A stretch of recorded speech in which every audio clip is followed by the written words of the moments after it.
To understand how every race in Middle-earth came to be, we have to go back before time itself. Before Arda, before Middle-earth, there was only Eru Ilúvatar, the One, the singular creator existing alone in the void. Ilúvatar did not shape the world with his hands. He created it with music.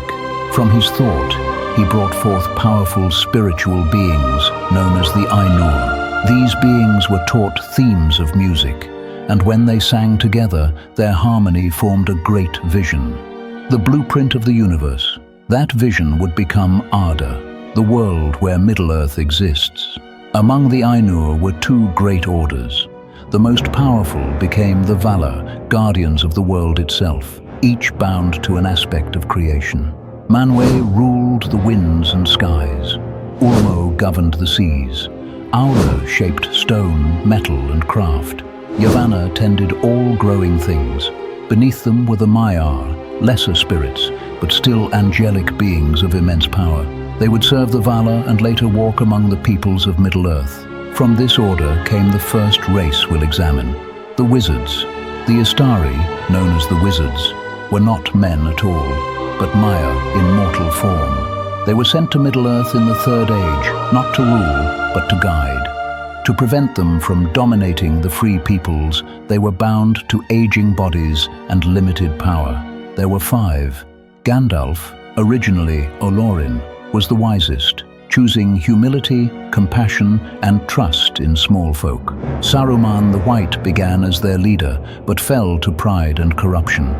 Radagast the Brown withdrew into nature, and the Blue Wizards, Alatar and Palando, vanished into the east, shaping unknown histories. Of them all, only Gandalf remained true to his purpose. The firstborn, Elves. Ilúvatar himself directly created elves and men. The elves were the firstborn, awakening beneath the stars before the sun or moon existed. They were immortal, bound to the life of the world itself. Graceful, perceptive, and deeply connected to nature, elves mastered art, music, and war alike. Some journeyed west to Valinor, becoming the Eldar. Others stayed behind, the Avari. Though they could be slain, they would never age or die of sickness. Their tragedy was not death, but memory. The secondborn, men. Men were Ilúvatar's most mysterious creation. Unlike elves, they were mortal, their lives brief, their time uncertain.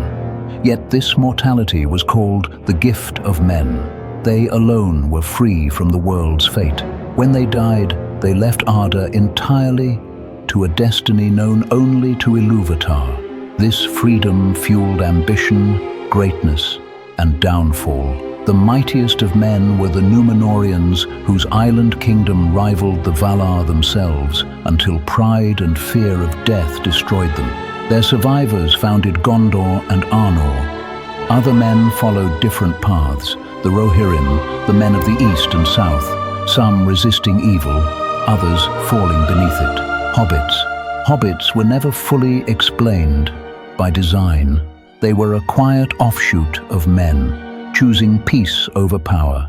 They loved comfort, food, and the land, and avoided the ambitions that consumed others. Yet they possessed the same free will and resilience, which made them invisible to evil until it was too late. Dwarves. The Dwarves were not part of Ilúvatar's original plan.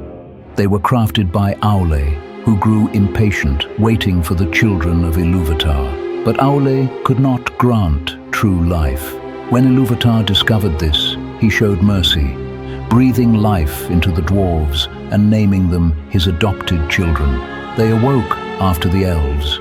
Short, strong, and unyielding, dwarves were masters of stone, metal, and mountain halls like Moria and Erebor. Their loyalty was unbreakable, their grudges eternal. Ents and eagles. The Ents were created at Yavanna's request. Shepherds of the forests. Ancient, slow, and immensely strong, they guarded the wild places of the world. The great eagles, created by Manwë, watched from the skies, messengers, warriors, and silent observers of fate. The rise of evil Ilúvatar did not create One of the Valar, Melkor, later called Morgoth, fell through pride. He disrupted the music of creation and poisoned the world from within.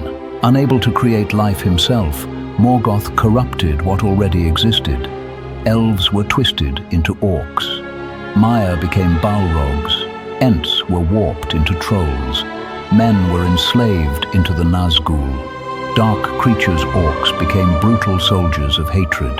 Trolls became weapons of raw force. Wargs became cunning predators. Dragons embodied greed and destruction, none greater than Smaug. And the Balrogs were fallen angels of flame and shadow. Sauron.